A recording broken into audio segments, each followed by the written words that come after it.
Good evening. Can you hear me? Yeah, we can hear you. Yeah, we can. Okay. Good evening, everyone. So, welcome to this webinar today. I would request Ms. Shrikala to take the next steps forward, and then I will speak.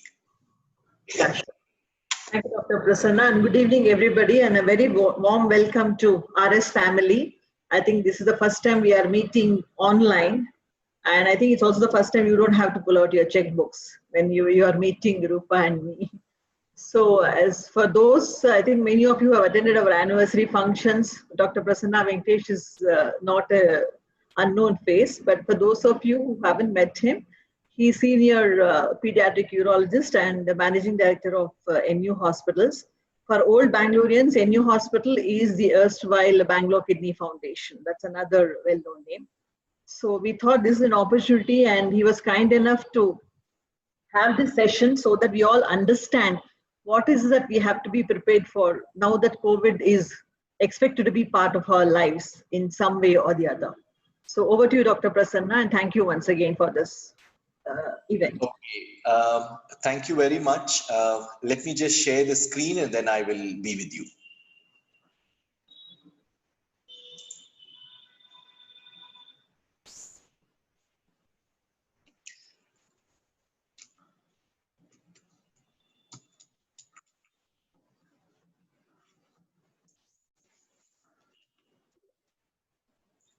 Okay, a very good evening to everyone. Thank you, Shrikala, and thank you, Rupa, for giving me this opportunity. Warm regards from everybody at Team NU Hospitals. The purpose of my talk today is to orient all of you towards what this COVID-19 exactly is and what are the preventive steps that we can take, how long it is going to be with us, and if we do get infected, what are the options and what else can we do. So over the next 30 to 40 minutes, I will be first speaking about this infection itself. And at any time, you can put in any questions that you have on the comments box. And also, we have a dedicated 15-20 minute slot at the end of the session where y'all can ask any of the questions, and I'll be glad to answer them. So the COVID-19, as we know, is a virus, and it is an extremely small microorganism, like how the viruses are. It is only around 0.1 to 0.125 microns in size. Now, the reason why I am putting this up is we all know that it is a novel COVID-19 virus. The word novel means that it is a new virus. The reason why it is spreading so rapidly and so many of us could potentially be infected is that a virus of this nature has not been there, and it is new to the human race. So any new infection, the human race as such has not yet developed immunity, because we have all evolved over many thousands of years, and at the moment we are reasonably immune to all the known microorganisms. Since this is a new virus, we are not immune to it, and therefore we can get inflicted by it. Now, the predominant preventive measures are mainly three things, which all of us are aware. One is the usage of masks, second is social distancing, and third is hand hygiene. So I would like to explain to you the principle behind each so that we are all more compliant with this advice.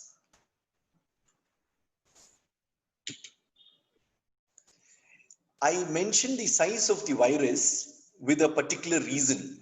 The virus is so small that actually no mask will prevent the virus from entering our nasal tract or our mouth.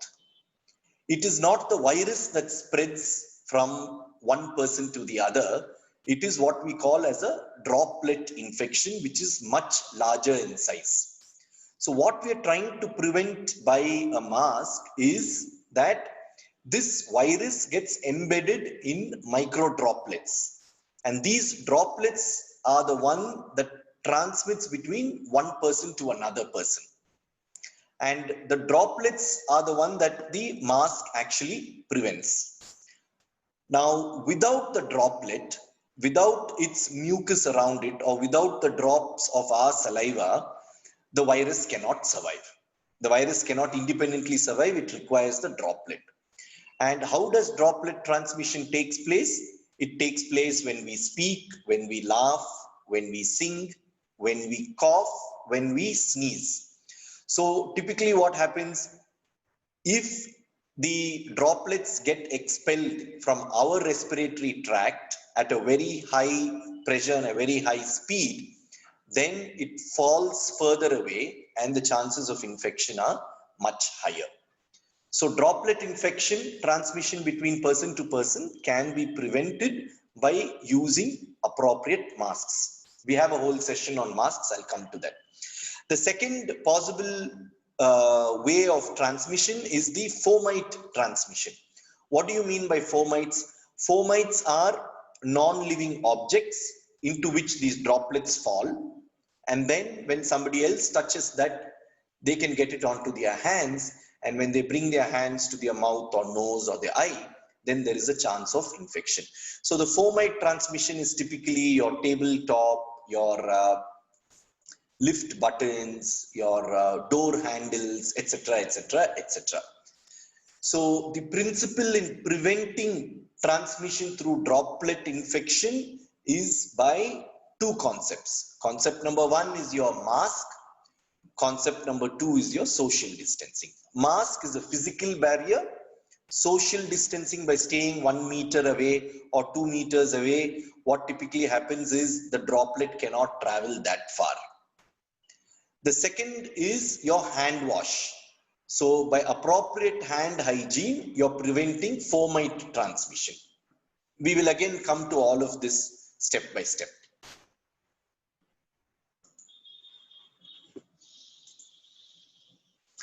So droplet transmission, as we spoke about, 5 to 10 microns are respiratory droplets, less than 5 microns are the droplet nuclei, and the contact routes are through any exposed mucous membrane like mouth, the nose, the eyes, and studies have shown that on an average in any given hour we touch our face at least 15 to 20 times, more so without our knowledge. So that is something that we need to try and prevent. So the protection is not only by PPE. PPE is personal protective equipment. It is not only by personal protective equipment, it is by a combination of interventions. We need to do multiple small things properly to prevent the larger impact of getting infected. It is not enough if we do only what we are doing at work. We need to do it outside when we visit, say, a grocery store or at home. All these precautions have to be taken all along the chain, and the best bet to stay away from getting infection is to avoid exposure. Now, the word personal protective equipment means differently for different people. In the healthcare setting, it is different. In the community, it is different. Most of the times, the masks that are tested using filters where air travels approximately 80 to 90 liters per minute, whereas our normal breathing is only 10 to 30 liters per minute. So most often than not, any mask is more than enough to serve its purpose. And that is the filter efficiency. It is preferable not to use t-shirts and scarves, etc. Cloth masks which are manufactured are all right, but if we do not have anything, any mask is better than not having a mask at all. What is this N95 respirator? It is a regulated medical device. It is generally not for general public. It is reserved for healthcare workers. It simply blocks 95% of the particles, 0.3 microns or greater. And you also have an N99 counterpart, which blocks 99% of these particles. Now, you would have seen a lot of them wearing masks with an exhalation valve. That is a strict no-no, because when you use an exhalation valve, what typically happens is that when somebody inhales the air, they inhale it through this white portion of the mask, which is filtered. And when they exhale it, they're exhaling it through this red portion of the mask, which has a valve. It is a one-way valve. And since the person's exhaled breath comes out at a very rapid rate with a lot of pressure, the chance of that droplets traveling a larger distance is very high. So be it in your workplace, common commute, or in say a grocery store, or wherever you come across people with an exhalation valve, they're not supposed to use it. These are masks that were actually designed to be used in construction zones where there's a lot of dust, and you wear this as an inspiration filter and expiration valve so that it becomes more comfortable, because wearing an N95 mask for a reasonable period of time can get uncomfortable because the amount of air that you breathe in and breathe out passes through a significant filtering mechanism. A surgical mask is again a very good mask. It's reasonably priced. Only thing is it should be disposed after a certain period of use. It typically has 3 layers. So when you're buying a surgical mask, make sure that you buy a mask that is triple layered. That is more important. And how do you identify the inside and the outside? It is generally white colored inside, and it is colored something blue or green. It is colored outside. And it has a 3 micron filter. The inner surface is generally absorbable. So duration of use, be it an N95 mask or a surgical mask, maximum you can use it for around 8 hours. Don't use it for longer than that, because and especially you need to dispose it if it is soiled. It is important to dispose the used mask properly as our responsibility, because wherever the waste collection goes, so even at home, better to use ordinary bleach 5% or sodium hypochlorite solution 1%. You soak it in that and then dispose it after 20 minutes. In the community setting, if you're using a cloth mask, that is more than enough, but ensure that you wash that cloth mask after every 7 to 8 hours of usage. That is very important. You can throw it in the washing machine, or you can wash it either way and then sun dry it and then use it.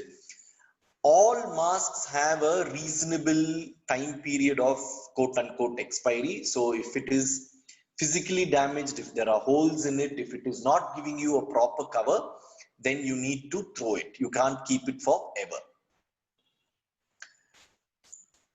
So the other common thing, what happens where we find a lot of the general public, what they do is they keep the mask on the neck. So whatever you have exhaled is now sitting on your neck.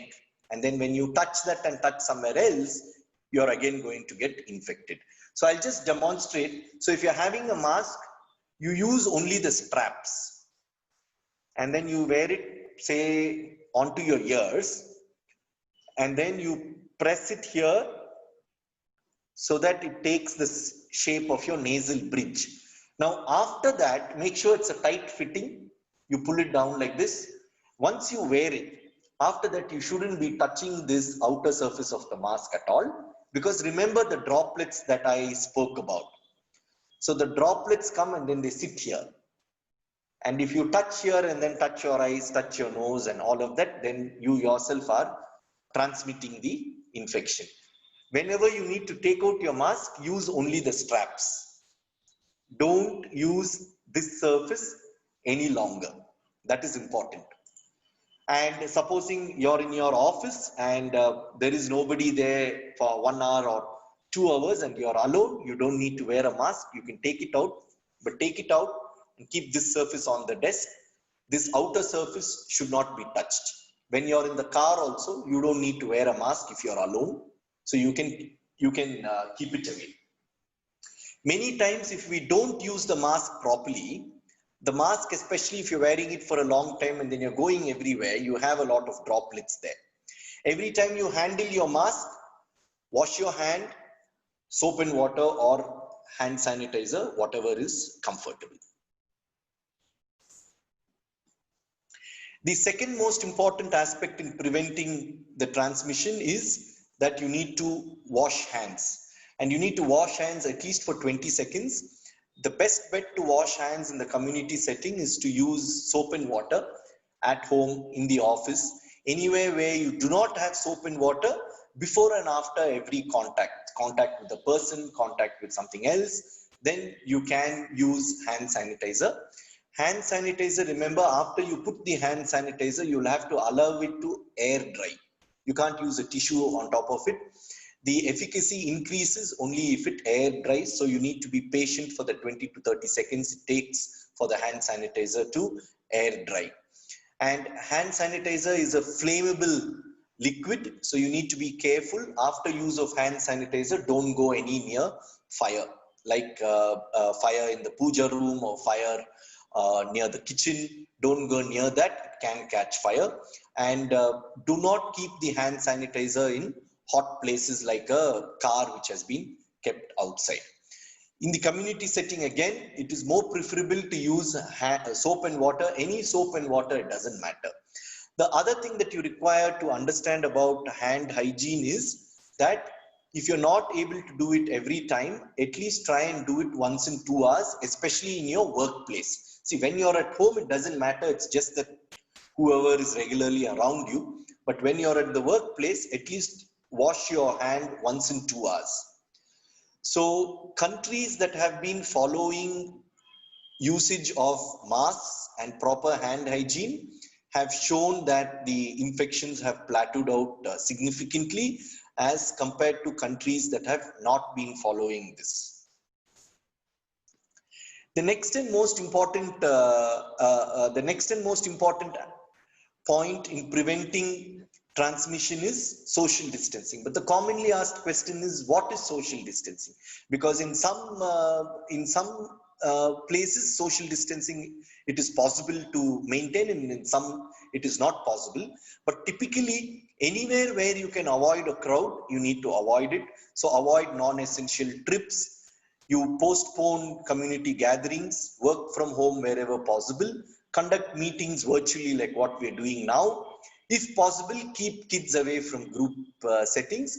And remember that there is a vulnerable population that we need to take care of.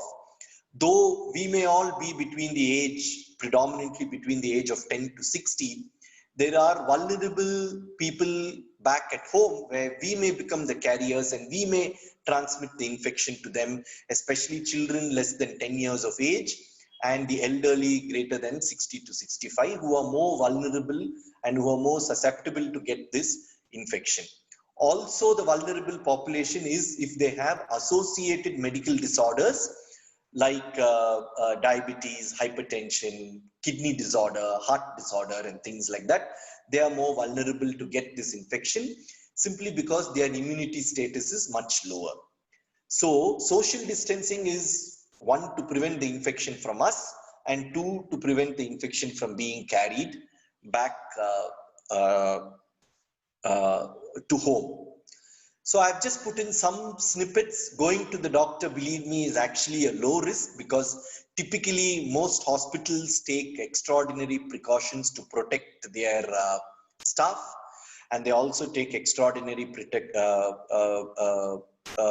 measures to protect the patients. Going to a restaurant, if it is outdoors, it is low. If it is indoors, it is high risk. Going to a wedding is obviously high risk because you're putting multiple people in one closed setting, like including going to a pool. Getting a haircut is low to medium. Visiting the beach, low to medium. Exercising at the gym is very high. The reason why is because most gymnasiums are air conditioned, and it is not only for that. As we exercise, what typically happens is that we tend to breathe harder. When we breathe harder, the droplet transmission goes to a significant distance, and that can increase the chances of infection. Flying on a plane, with all the measures that have been taken, the risk category is still considered high. So unless absolutely required, you shouldn't be flying on a plane. Most airline companies and governments are forced to open the airline industry for obvious economic and travel reasons. But if you can avoid getting onto a plane, you should avoid getting onto it. And if you do need to get onto a plane, then there is a whole list of precautions that you need to take.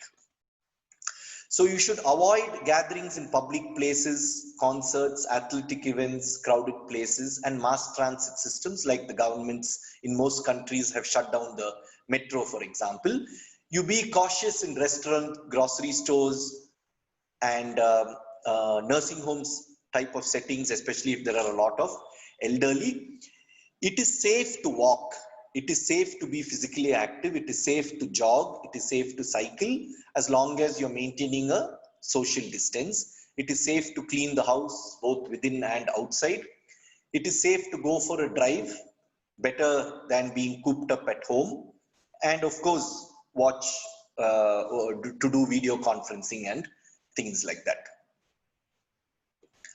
I will share this PowerPoint also with Ms. Shrikala. She can share it with you, but then you have a risk categorization all the way from low risk to high risk, where low risk is say playing tennis, going camping, to high risk to eating at a buffet or going to a movie theater, attending a religious service. Those are all things that are at high risk.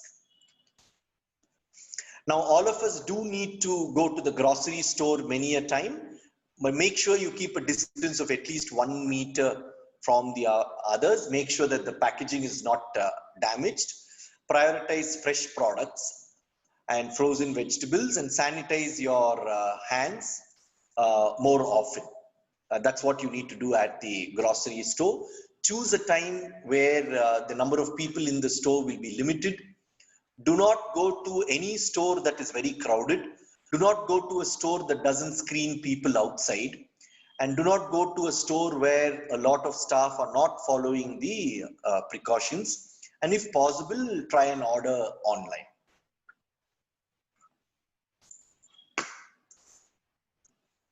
Now, apart from all of this, why do we think that COVID-19 is actually spreading fast? At places of work, we think that they are my colleagues, so I can speak without a mask. Yes, they are our colleagues, but for the time that we are there together during the working hours. Beyond that, where these colleagues go, whom they are exposed to, how many of them are actually carriers of the virus, we do not know. So it is preferable to always wear a mask even in places of work, unless you are by yourself. The second thing we feel is they are my close friends, so we invite them over for dinner or for social gatherings and then speak without a mask, then it is a problem. Then the other thing, we think that they are my relatives, so I can speak without a mask. So these are all the precautions that you need to take.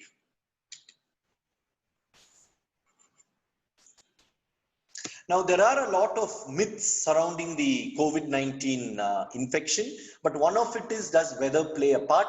Whether it's cold weather or hot weather, you very well know that the COVID-19 virus is a pandemic.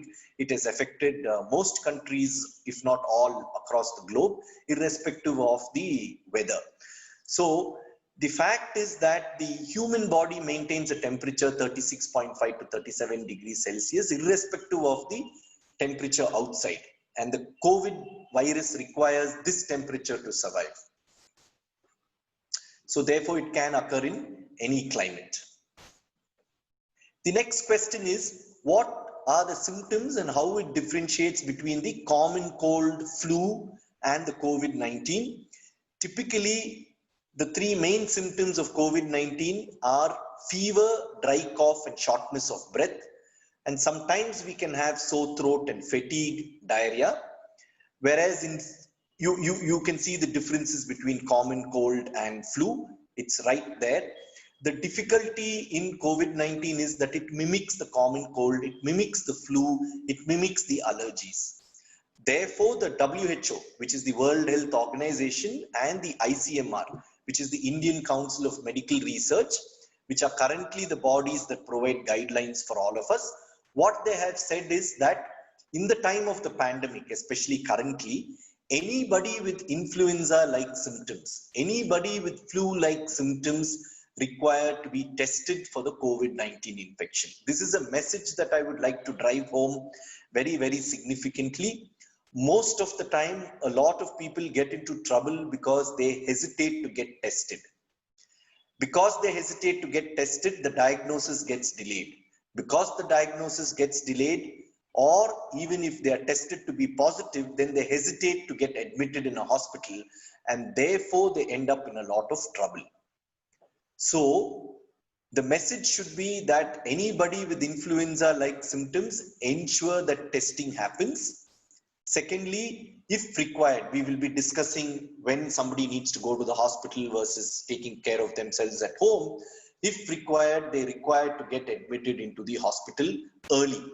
Early admission, early medical treatment has shown the outcomes to be far, far better.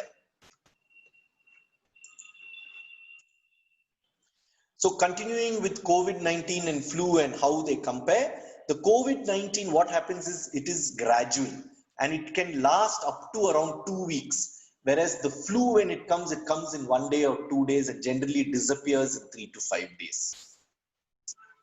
And currently we do not have a vaccine for the COVID-19, whereas we do have a vaccine for the flu. The incubation period, what do you mean by incubation period? The period in which somebody can actually infect somebody else. In COVID-19, it is approximately 2 to 14 days, whereas in flu, it is 1 to 4 days. So that is the significance of this. The COVID-19, when somebody develops an exposure, for the first 1 to 5 days, they may be asymptomatic, means they may not have symptoms. But from day 2 to day 5, though they do not have symptoms, they are considered as carriers and they can transmit the disease to somebody else. So that is why the COVID-19 spreads more rapidly. Now, how does seasonal flu and COVID-19 compare? There is something called as an RO number. RO number is simply the number of people one person infected with the disease can spread the disease to. COVID-19, every person who develops the disease can spread it to an average of 2 to 2.5 more people, whereas in the flu it is only around 1.3. And the incubation period we spoke about is 1 to 4 days in the flu, whereas in the COVID-19 it is 1 to 14 days. And that is the hospitalization rate and that is the mortality rate. And therefore, COVID-19 cannot be considered as a simple flu. There are two challenges with the COVID-19. The COVID-19 RO number is very high. So if one person gets the disease, he spreads it to 3 people. Those 3 people spread it to 9 people. Those 9 people to 27 people. Those 27 people to whatever, 83 people, and then it goes on and on and on. And therefore, it can spread very rapidly. Not only can it spread, the incubation period is prolonged to up to 14 days. And the mortality rate is also quite high. The regular flu, the mortality rate is 0.1%, whereas the COVID-19 infection, the mortality rate is around 3.4%. In India, it's around 2 to 2.5%. But still, for the size of our population, if you calculate the mortality rate, the numbers are still extremely overwhelming, and therefore we need to take all precautions. Now, supposing somebody tests positive for COVID-19 with all these symptoms, and hypothetically, if they go and get themselves tested early, so what is the difference between home quarantine and home isolation? Home quarantine, the word quarantine simply means that they are not yet diagnosed to have the infection. They are either suspected to have the infection and therefore they've given the test and they're waiting for the report, or they have traveled from one place, one geographical location within the country or outside the country, and they're waiting for 15 days to develop symptoms bar to get tested. So that is called as quarantine. The word quarantine is that they have not yet become positive. And the quarantine norms can differ. For example, if somebody is exposed to a primary contact who has been diagnosed to have COVID-19 infection, then that primary contact is supposed to quarantine themselves for 5 days and then give their test if they are asymptomatic. If they are symptomatic, then they need to give the test early. If supposing somebody is traveling from abroad or traveling interstate, based on the government guidelines, they are supposed to quarantine for whatever, 7 days or 14 days. Based on those guidelines will keep changing. Isolation is somebody who has been tested to be positive. If they are not in the vulnerable age group, that is less than 10, greater than 60, if they do not have comorbidities like diabetes, hypertension, kidney disease, cardiac disease, etc., and if they are not symptomatic and if they have only mild symptoms, they are permitted to isolate themselves at home. So home isolation is possible. It requires to be done under medical supervision. There are many hospitals that provide home isolation packages where they will monitor over the video call or a telephone call, the doctor once in 2 days, the nurse twice a day. They will send you a kit with a pulse oximeter, hand sanitizer, etc. And in the event that you get unwell, where the fever becomes higher or the oxygen level drops, etc., then you would require to come into a COVID-19 facility. So that is the difference between home quarantine and home isolation. Now, what are COVID care centers? You have all heard of COVID care centers. COVID care centers are centers where people who cannot home isolate themselves or home quarantine themselves for various reasons. For example, for you to do home quarantine or home isolation, you should not have vulnerable people back at home. Second, you should have a single room with an attached bathroom.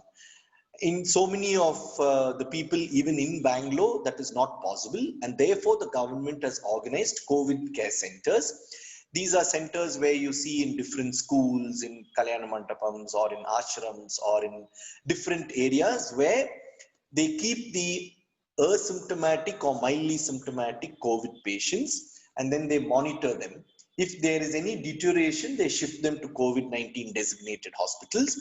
If not, they will keep them there for 10 days and then they will discharge them and tell them to further home quarantine or home isolate for a further period of 2 weeks. So what is the importance of COVID care centers? COVID care centers takes care of the asymptomatic or mildly symptomatic patients, thereby freeing up the hospital beds for patients who have moderate to severe symptoms. Here I would like to discuss an analogy. Now, remember that 60% of patients who develop COVID-19 disease are actually going to be without symptoms. Now, there is a good side and a bad side to that. The good side is that, well, they're going to get better and many of them might not even know that they have had it. The flip side is, because they do not have symptoms, they are in the carrier stage, and that 14 days or 10 days, they have a potential to spread it to 3 other people on an average. And therefore, it is important that everybody uses masks, hand wash, and social distancing, because today, with the number of cases that's going up significantly in India and more so in Bangalore city, we need to consider everybody as a potential carrier. Once you consider everybody in your workplace or wherever you're coming across to meet them in commute or wherever, they could be an asymptomatic carrier. You could be an asymptomatic carrier. So it is important that all of us follow masks, hand hygiene, and social distancing. So remember, 60% are asymptomatic. 30% develop mild symptoms, mild fever, body ache, maybe a little bit of breathlessness, cough. That will be there in 30% of them. 5% of them develop moderate symptoms requiring hospitalization in a COVID-19 designated hospital where you require to be oxygenated, etc. And the balance 5% require intensive care treatment where they're going to get very sick. And of this 100%, 2 to 2.5% people may not make it. So again, let us look at the good side of it. The good side is, out of every 100 people who are going to get infected, 98 to 99% of them are going to make it out of this infection reasonably all right. Yes, the mortality is 1 to 2%. The mortality goes up to 16 to 19% for healthcare workers and for people who have other medical disorders like diabetes, hypertension, cardiac disease, etc., etc. So people who have other medical disorders, it is extremely important to keep your blood pressure under control, to keep your diabetes under control.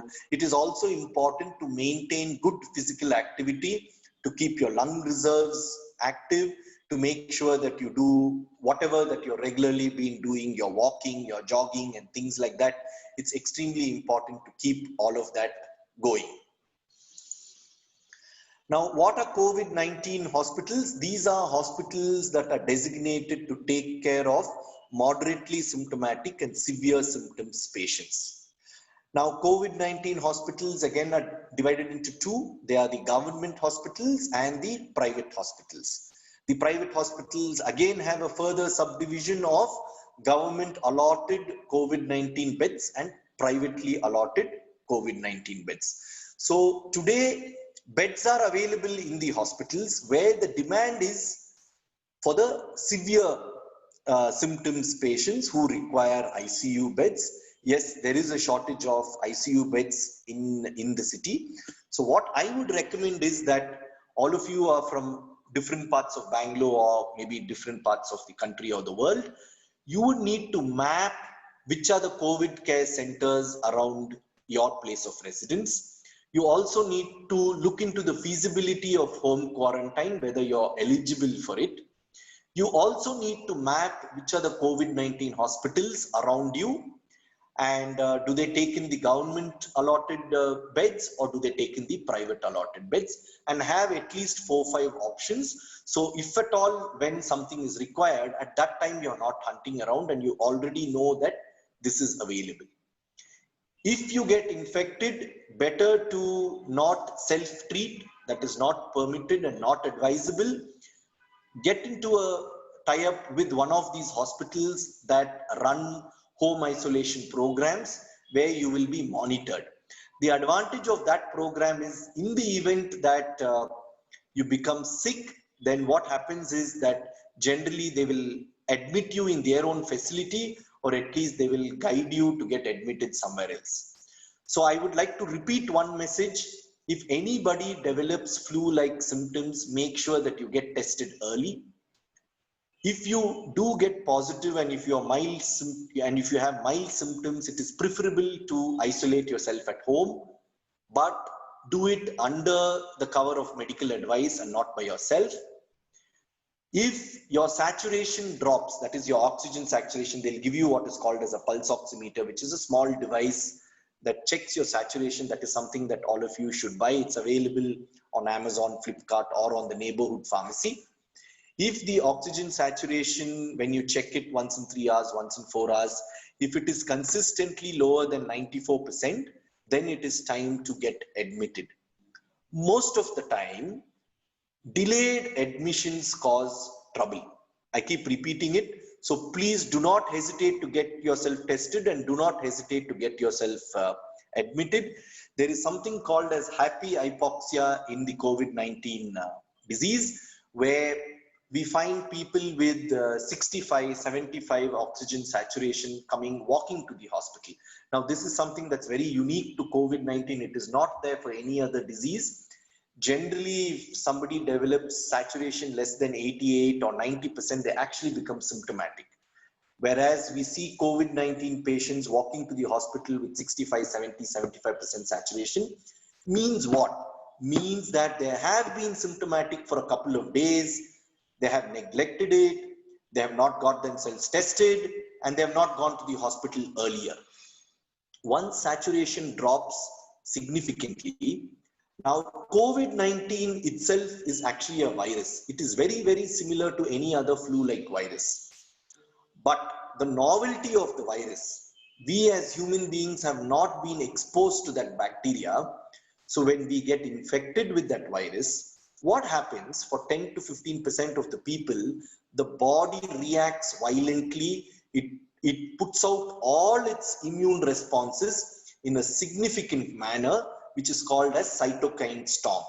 It is the cytokine storm that does the damage. The body is trying to fight back against the virus.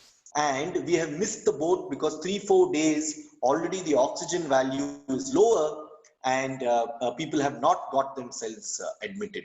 Once the cytokine storm starts, then what happens is it's a balance between the body trying to fight the virus and the damage that the cytokine storm has done to different organs like the lung, the liver, the kidney, the blood vessels, and the heart.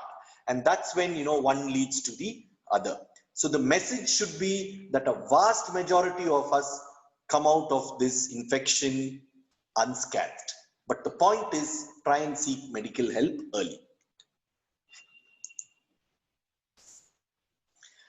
Now, we do understand that medical treatment is expensive. Everybody should have health insurance, not only for yourself, but for everybody in the family and all your dependents. And many of you who are running firms, you should cover all your employees also. It is very, very important because medical care is going to be expensive, especially in the current terms. So if you don't have a health insurance, or if you have a health insurance also, I would recommend that you take a specific COVID-19 policy. The government of India has come out with that, and somewhere in July 10th, they launched these products. These are available across the board, across all health insurance policies with varied rates. It's not very expensive, and it's possible to take this online. So your COVID-19 Raksha policy typically gives you a one-time payment as long as you get a report from a ICMR recognized lab that you're COVID-19 positive. You can take it in multiples from 50,000 to 2,50,000 rupees. They will give it to you as soon as you're diagnosed to be positive. And the premium for somebody who's 40-45 may be some 1,500 rupees.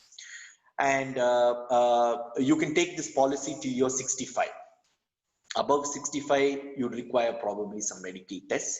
Even children less than 18 can be taken, but the proposer should be above 18 years of age. The COVID-19 Kavach policy is something that covers up to 5 lakhs. You can start from 50,000 up to 5 lakhs. You can decide your sum assured. And both these policies have a 15-day waiting period, and you can take them for terms ranging from 3 months, 6 months, 9.5 months. That's the maximum that you can take. But they will cover only COVID-19. They do not cover any other illnesses. But any illness, supposing somebody develops kidney failure or kidney related problem due to COVID-19, it will get covered. The other big advantage of this is they also cover home isolation. The home isolation charges they cover your testing charges, you can claim reimbursement, and they also cover all your PPE and consumable charges, which the regular health insurance policy might not cover. So this is a good policy to have. If this policy gets exhausted, then you can always fall back on your regular policy. So this is something that I would recommend. Take it for your household help, take it for your employees, take it for everybody, so that we don't know who will get infected when, but at least we know that this policy is there, and if required, it can get covered. Now, if you do get admitted into the government bed, then the government covers all the costs. There is no need to pay anything. Next is the concept of herd immunity. The question which all of us have in our mind is, when will this COVID-19 infection end? Now, the COVID-19 infection will end only when two things happen. Either when herd immunity develops or when the COVID vaccine comes out. So what is herd immunity? Herd immunity is when 55 to 60% of the population develop immunity against a particular disease. That you remember I spoke to you about the RO number. Then the virus does not have any more people to spread, and then it will plateau out and it will die out its natural death. Now, for a population of 138 crores in India, that means you're looking at 75 or 80 crore people developing the disease. And even if you put a 2% mortality to that, you're looking at 1.5 crore people.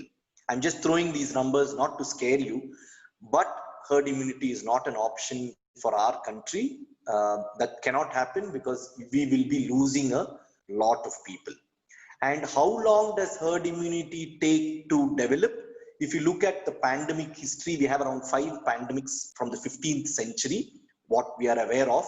Most pandemics come every 100 years approximately. And the last pandemic that we had was the Spanish flu, somewhere in the year 1918, 1919, after the World War. And the number of people that died because of the Spanish flu was much, much larger than people that were lost to the war.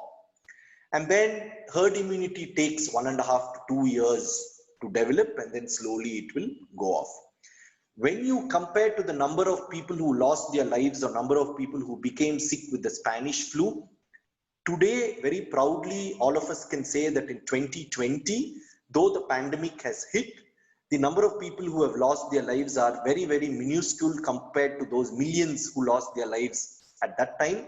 That is because the understanding of the virus is there, the understanding of preventive measures are there, and preventive measures like masks, social distancing, and hand hygiene, and the lockdowns, which many countries implemented across the world, have helped immensely. Now, did these lockdowns help in some other way? Lockdowns did help us because they gave the time for the healthcare hospitals and the government to put in a lot of systems and processes in place. Otherwise, the healthcare system and all the hospitals would have simply got overwhelmed with the number of patients. We would have simply run out of beds very much early, probably in March, April itself. Now, remember that we did not manufacture this many PPEs earlier, but today, India is the largest manufacturer of PPEs, and now we are exporting PPEs all across. In fact, towns like Tirupur and cities like Bangalore are manufacturing PPEs to a very large extent of the percentage of the overall PPE manufacturers in India. All this has given us time from having a shortage of PPEs in hospitals. Now we have enough PPEs. So all of these things have helped contain the transmission of the disease. Now, lockdowns, as we know, cannot be permanent because there are economic implications to the lockdown, and therefore slowly it has been easing out. It will get eased out, and we need to learn to live with this virus at least for another year. It's going nowhere. It's going to be there till around August, September. Why I tell that is for two things. Either herd immunity will develop by then, or we will have the vaccine that comes. The good thing is generally it takes around 5 to 6 years to develop a vaccine. Today there are more than 180 companies worldwide who are developing vaccines, and around 10 to 12 companies are in the advanced stages.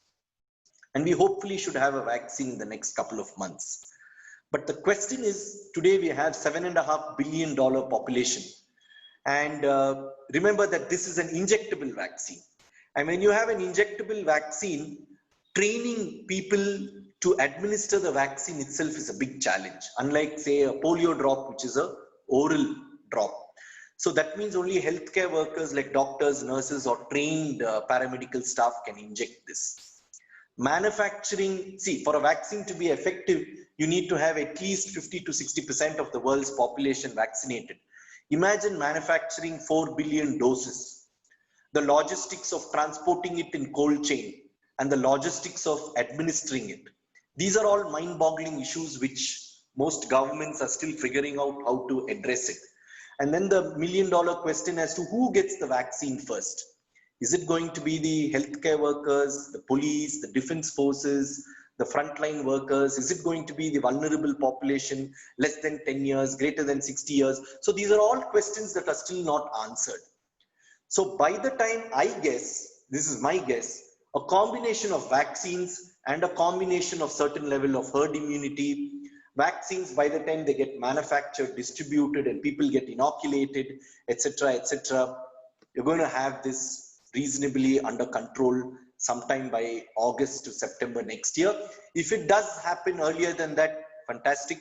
So why I'm telling you that long time period is that we all need to learn to live with the virus, We need to ensure that we take all the required precautions. We need to be mentally, physically, financially, and psychologically prepared for the long run. This is not going to disappear in 1 month or 2 months. So therefore, coming to the positive side of this entire thing, I did speak a whole lot of numbers. They may seem quite mind-boggling, but it is extremely important to look after yourself. That is very, very important. So take a break from the news, because most of the news, be it in mainstream media or on the television or on social media, is a lot of negativity, because negativity attracts. So try and stay away from it. Maybe restrict yourself to 15 minutes, half an hour per day. Take care of your body, meditate, eat appropriately, and take time to unwind. That is also important. And the WHO recommends, I mean, this is a recommendation for the healthcare staff, but I guess it's there for everybody. It's normal to feel sad, stressed, overwhelmed during this. So talk to a friend, talk to a counselor, talk to your family members, maintain a healthy lifestyle, proper diet, sleep well, exercise, continue to maintain social contacts with family and friends. That's very important.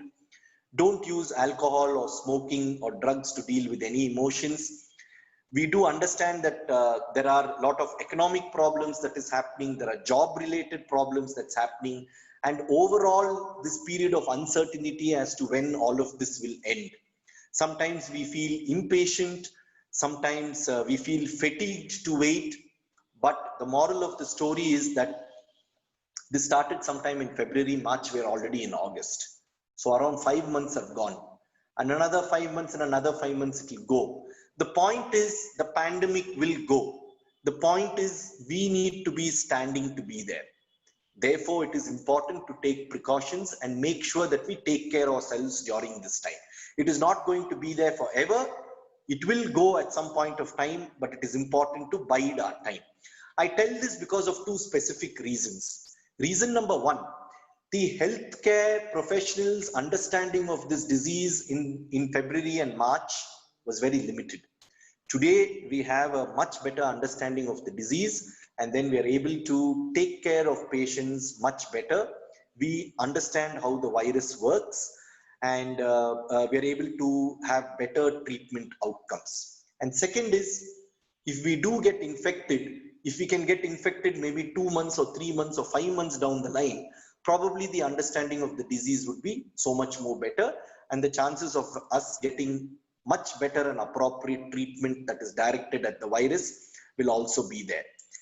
And the other reason why I'm telling you that we need to bide time is that hopefully we will get a vaccine, and we will all get vaccinated. So it is important to understand that we need to bide our time. All of us will feel some sort of a stress. So make sure that you learn how to handle this. It is better to discuss this. So talk to your loved ones, maintain a healthy lifestyle, get the facts properly. It's very, very important, especially if social media, so many posts are there. Do a fact check. And people who are admins in certain groups, you should prevent a lot of all of these things circulating, because it can mess up with our psyche. So revisit old hobbies. Do something that makes you happy. Do something that will utilize your skill. So it is important to keep your mental well-being very well in these times. So whatever works for you, for somebody if it is yoga, for somebody if it is meditation, for somebody it could be gardening, cooking, making a pastry, whatever it is, do something that keeps you relaxed and that keeps you occupied. It's very important, rather than continuing to mull over this pandemic where honestly speaking we have very little control about. And in all this bad news and in all these things that's happening, there is some good news. You do understand that in China they've almost closed all their temporary shelters. The point currently where we are seeing is in Bangalore especially, we are just seeing the uptick of the curve. We have a long way to go before we plateau in Bangalore. I think it will be another 2 to 3 months.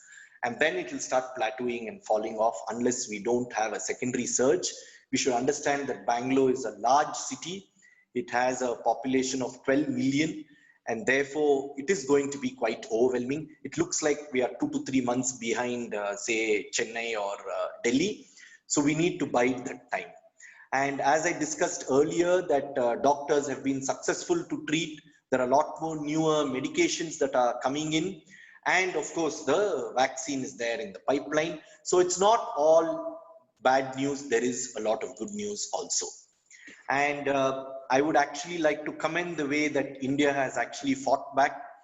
You are well aware of the numerous people. The government has come together. It is a difficult task for the length and breadth of our country, and the country as vast as ours. We also do understand that there are significant economic implications of all the lockdowns. I think many industries have been fair enough to not try and lay off people to the extent they could. And some industries needed to do it because they couldn't last any longer.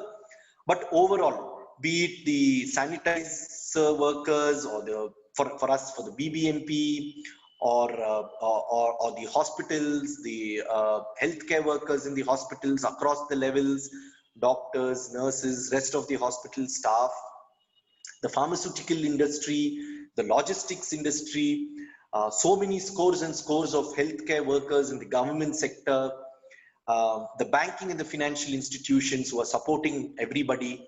I think the country overall, the diverse nature that we have has come together, which is a huge plus point. For the population that we have, we are far better than many other countries with respect to fatality. India will become the #1 country for the number of cases. We cannot avoid it because our population is very, very large.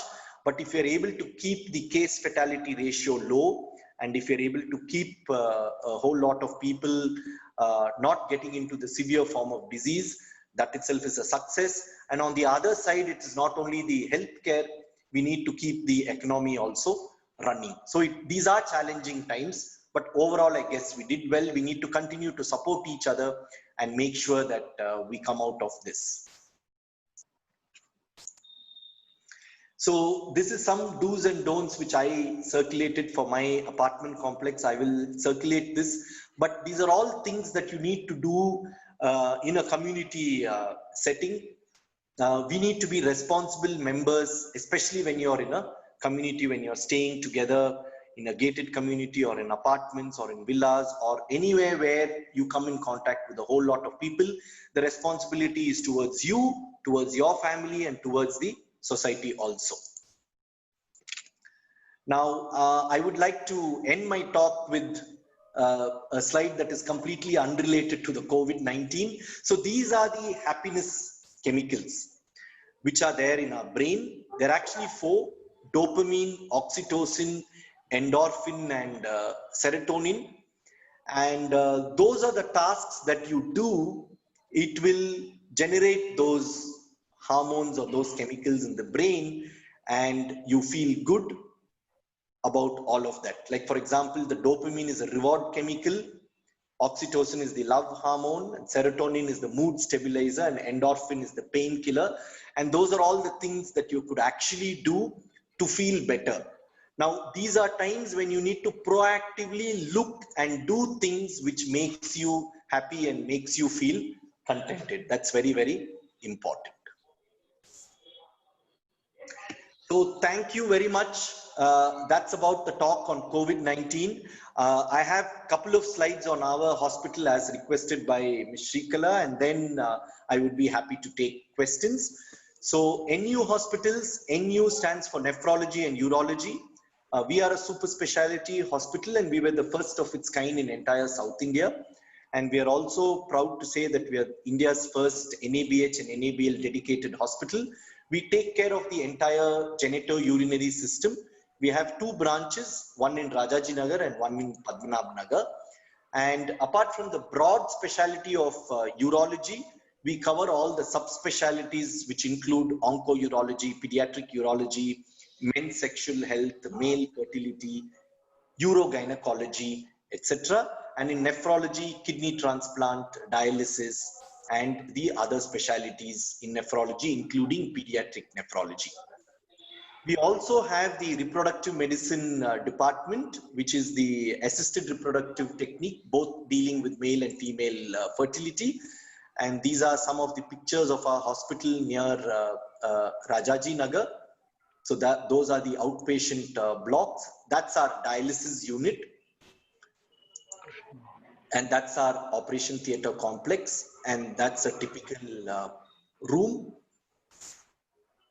So we also have our corporate social responsibility wing, which is the NU Trust, where we take care of patients who cannot afford, especially correctable causes of kidney failure, correctable congenital pediatric urogenital anomalies. And we also take care of the education of all our IMRs, ward boys, and security personnel's children over the last 20 years. At any point of time, if anybody wishes to visit us now or after the pandemic is over, you're welcome. Please get in touch with Shrikala. And so I would like to end my talk thanking all of you for your time. And it was my honor to give you some information on the COVID-19.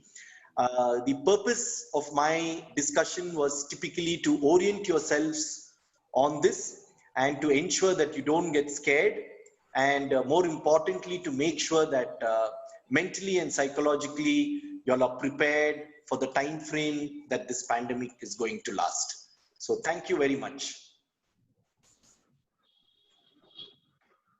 Thank you, Dr. Prasanna. I think there are a couple of questions on the chat box. People have already keyed in. It would be nice if you can answer them. Okay. One question is that COVID care centers in North Bangalore, Rajajinagar, Yashwantpur. I have that list. I'll send it to Ms. Shrikala. I think she will forward it to you. And procedure to make use if you come in as an international passenger. So international passenger today, what they do is they actually tie up with hotels where you can pay, and I think it's a 7-day hotel quarantine.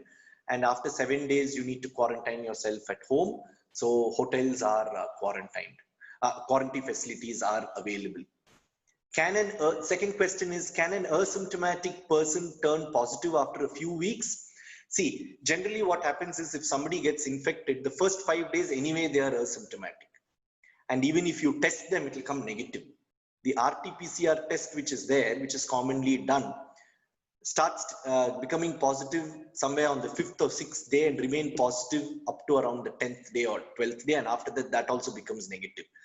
Once somebody is exposed, if it is considered as day 1, after day 14, they are no longer infective. That means they cannot transmit the infection from one person to the other. So one of the reasons that we need to not stigmatize the people is their infection period is somewhere between 2 days to 14 days. After 14 days, they generally cannot infect somebody else. The second question is about pets. There is no, at the moment, evidence that COVID-19 can transmit to pets and vice versa. Then the third is about homemade concoctions, including spices. Again, there is no evidence as such, but generally speaking, anything that boosts the immunity you can take, there's no harm. There are no studies as such. Precautions while traveling by air, you need to take again all the 3 precautions. You need to make sure you maintain social distancing, which may or may not be difficult on the aircraft. Though the aircrafts use the highest level of air conditioning with the HEPA filters, etc. Social distancing is a must, mask is a must, face shield is a must, and you need to travel by air only if it is not an option. Another interesting question is, what do we do about home help? See, home help is something that all of us are forced to take because by the nature of our work and sometimes when they come. So what you can do is when they come, make sure you give them a mask. You can give them a surgical mask every time they come, and they need to wear the mask throughout the time that they're there at home. Second thing is, make sure you open all your windows, doors, balcony doors everywhere to keep the house as ventilated as possible so that those droplets fly away. You remember that first slide which I had about the droplets should fly away. Third thing is, if possible, don't stay in the same room as your home help, because you don't know if they are carriers. But a good thing to do is to tell your home help that you're going to do all these precautions so that they don't feel bad. Fourth thing is make sure that they wash their hands when they come in. Fifth is try and take COVID-19 coverage insurance for them also. It's a good gesture to take it for them. Sixth is you tell them that if they have influenza-like symptoms, they should not be coming to work, that they should go and get themselves tested. So that's about the home help. Then about COVID antibody tests. See, typically there are 3 tests for COVID. One is your RT-PCR test, which is the most sensitive and specific, but even then it picks up the infection only around 65 to 70% of the time. Sometimes patients can be symptomatic, and when you do their first test, it comes negative. So what is generally advised is, if the doctors feel that the person has the other symptoms and signs of COVID-19, including the radiological features, like on the chest X-ray or on the CT scan, if they have the COVID-like features, then they may repeat a test after 3 days. The second type of test is your antigen test. Your antigen test is a rapid test. The report comes within an hour or 2. That typically tells you whether you're having the infection right now or not. If it is positive, it means that you're having the infection. If it is negative, it still does not mean that you don't have the infection. You still need to get the RT-PCR test done. The third test is what is called as an antibody test. Antibody is a test that measures the number of antibodies. What is an antibody? Antibody is formed against any infection. So supposing somebody gets infected, in around 10 days to 2 weeks, they will form antibodies which last for around 2 months to 3 months. Now the antibody tells if the antibody test is positive, it tells that the person has earlier suffered from this infection and has developed antibodies. Current evidence what we have is that the antibody seems to last for around 2 to 3 months, after which it slowly comes down. So maybe people may get an infection after 2 to 3 months. It's still not sure, because the method of avoiding a reinfection is not only by the antibodies, but by something called as T-cell immunity also. So like I told you earlier, there are a lot of unanswered questions currently on the virus. How reliable are rapid testing kits? That's a good question. It's not very reliable. That's why it is not used widespread. But when you need to do it, just remember it has a 45 to 50% efficacy. What about when we get groceries home? There's nothing that needs to be done for groceries as such. You just need to wash them and use them. There's no problem at all. And if there are packages, it rarely droplets. Remember, it's the droplet, not the virus. It rarely sits on the packaging. You can dispose the packaging, you can wash your hands, and you can go about. So that's the same for vegetables also. Contact numbers of mental health support, that also I will give. There are enough people who take up video calls for mental support, and there are also centers that do this, because just as important as physical health is, mental health is also very important. So I think I've covered all the questions, whatever they have put on the chat. So over to you, Shrikala. Yeah, thank you, Dr. Prasanna. And I think it was really a lovely session, and hopefully we are all less scared of COVID, or at least we know that we can manage it. And I think you mentioned about insurance. That was something that we have just started, and I think most of our clients have already taken, and we'll be getting in touch with the others also who haven't done. So I guess no more questions, and thank you once again. And let's hope that, at a different platform on a different day, we'll have another topic to discuss. Thank you so much. Thank you, everybody. I have another 5 minutes. If anybody wishes to ask a question, they can unmute themselves and ask. No problem. Yeah, I think people can go ahead. Good evening, Doc. Yes, so we've heard about this plasma transplant once a person has been infected and is cured. I mean, like, how effective is it, and how does it help? Does it really help a person who's been cured and is ready to donate plasma for an infected person? Okay, the principle again is that antibodies, which I spoke. So if somebody has got infected and come out of it reasonably all right, the body will develop antibodies. Those antibodies are there in the plasma. Plasma is the liquid of our blood. Yeah, So yeah. then that plasma, if you match the blood group, can be given to another person who is currently having moderate to severe symptoms. Okay. And the principle is hopefully the antibodies that have developed against this virus will probably fight the virus in that person's body also. Again, it is work in progress. We do not know how efficient it is. It is showing some response, not very much in the people who are severely ill, but in the moderately ill population. Because there is no firm treatment for COVID-19, what doctors are trying to do is they're trying to do multiple things with the hope that something will work. But yes, that is a possibility. So it's basically a trial and error that we are currently in, trying out different options. It is a, I would use the word, it's a trial. There is no error in that. I mean, there is no harm in that. Yeah, yeah, yeah. Trial, Doctor, I have a question. May I ask? May I interrupt? yeah, go ahead. My name is Ravichandra Tawag. See, I just bought some blood pressure monitor and the blood sugar monitor. It came by Amazon. Now, we keep reading that different surfaces retain the virus for different periods of time, starting from a few hours to a few days. Now, when these have been delivered, can I start using them immediately, or should I wait for a few days, or I should use a sanitizer on every piece of equipment, or what? How do I go about it? See, those studies which have been done on different surfaces, I mean, there was a lot of it circulating in the social media at the beginning of the pandemic, is when they do these studies with the very, very high concentration of the virus. So those studies generally don't mimic what is there in day-to-day life.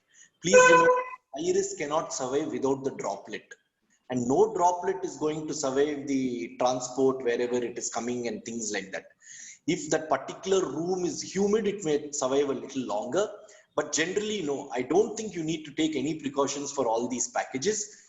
Dispose the package, wash your hand, and then you're good to use it. There is absolutely no problem in that. Because, you know, for example, when you are using a blood sugar test, you got to prick your fingertip also. Is inside that, no? See, the outer package is different.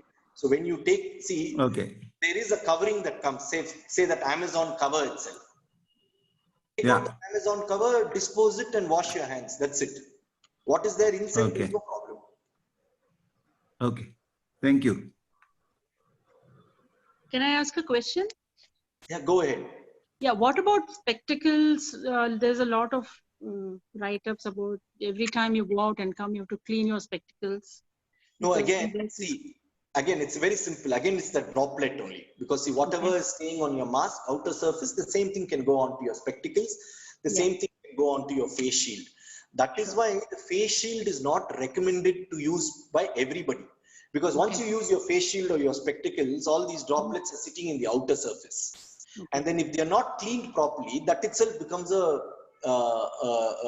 fomite where, you know, you touch it and then you touch something else. So yeah, spectacles need to be cleaned. Again, it all depends upon whom you've come in contact with. If you're going in the car, if you're going to your office, meeting very little people and then coming back, if you clean it, then is enough.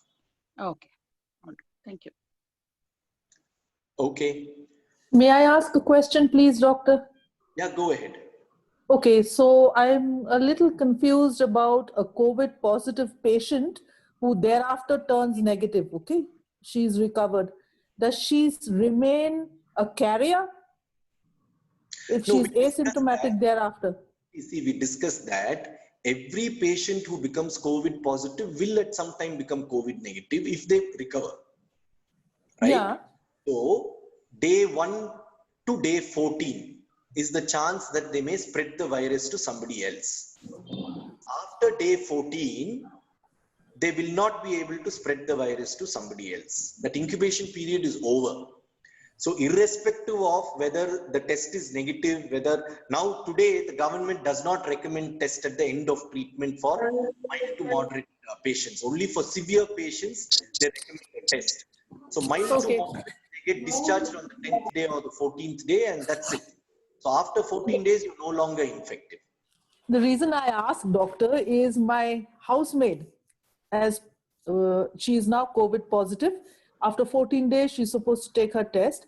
She has a house full of her family who are all negative. What happens if they become positive thereafter? Does she come? Do I have problem bringing her back? It's as simple as that. If the housemaid is positive and if they've tested everybody else and if they are negative, then they're negative. If any of their family members become symptomatic, they need to get tested again. But Okay. for her, after 14 days, if they test her and it becomes negative, she's negative. She can Okay. come to work. Okay. Thank you very much.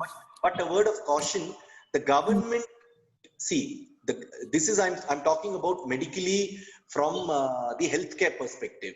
But what the government does is, once they discharge them from the COVID care center or from a hospital, they advise 14 days home quarantine. So if they get discharged on day 10 or day 14 plus 14 days, after 14 days, she's free to come when she has completed completely the incubation period. Yeah. There Okay. should not be any more stigma attached to that. Okay. Thank you. Okay, I think we are done with the questions, and thank you, Dr. Prasanna, once again, and thank you everybody, the RS consultants, family and friends, to make this, and without your participation, it wouldn't have been a good opportunity for all of us to learn. Thank you so much, and good night. Okay. Thank you.